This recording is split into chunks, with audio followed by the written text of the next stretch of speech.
Hello guys, as usual, magluto na naman tayo ng ating hapunan. Ayan, ang ating kinakalawang na sa Katagalan na.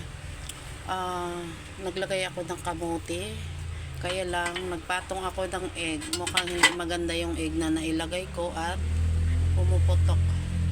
So, okay lang yan at hugasan na lang natin mamaya pag naluto yung kamote. Nasabog yata yung isa.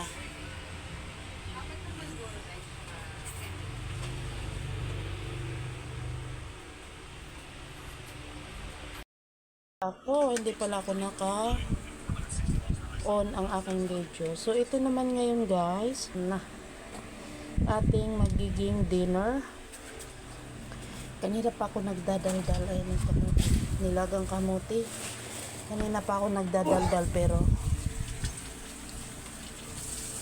so, ayan, as usual, ganun talaga. At maglagay din tayo ng saging. At saka yung aking iinaming gamot, 1, 2, 5 piraso. Yan. Maliit pa yan. Kaya kailangan tayong kumain. Ito po ang ating para soft.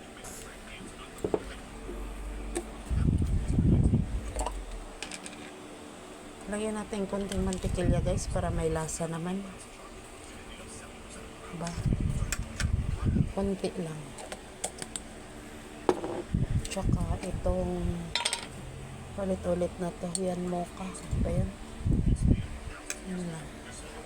So yun po ang ating magiging dinner.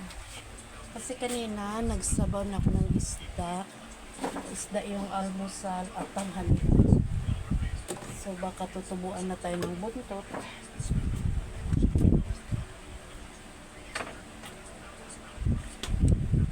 Kaya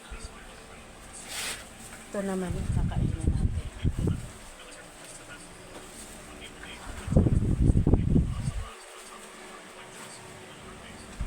So kain na tayo guys. Talagang wala lang akong mai-upload. Hindi ako makapag-video kung saan kasi hindi rin ako magluto ng maganda kasi wala akong magandang panlasa. So mga anak ko bili-bili na lang minsan sila ng lutong ulam kasi nga wala tayong sa mood ngayon. So kakain na tayo.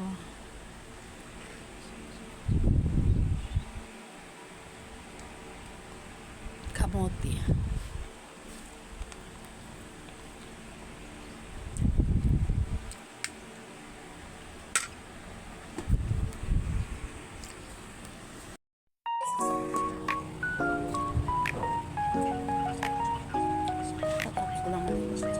Hindi tayo maglalagay ng mga mayonnaise ganyan kasi oil ang mayonnaise.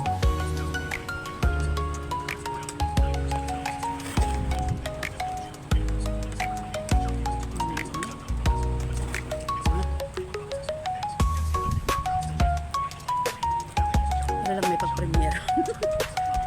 Hirap magkasakit siya. Hirap kumilos. Ba?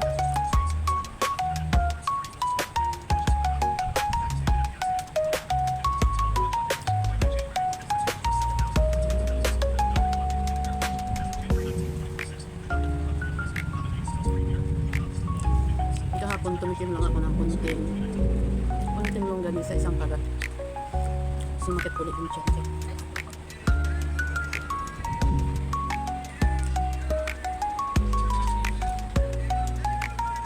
Kaya ito na lang.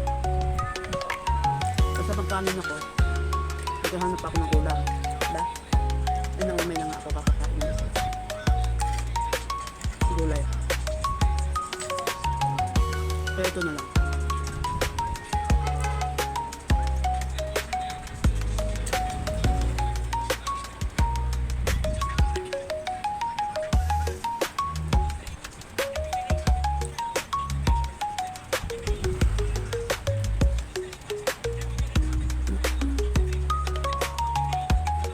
Nung kabataan ko, ito yung pinaka-merienda namin lalo pag tag-ulan. Nilagang kamote. Pero hindi naman as in, ginawa namin pang lunch, pang hapunan. Itong merienda lang namin to kasi masipag ang parents ko. Hindi kami nauubos.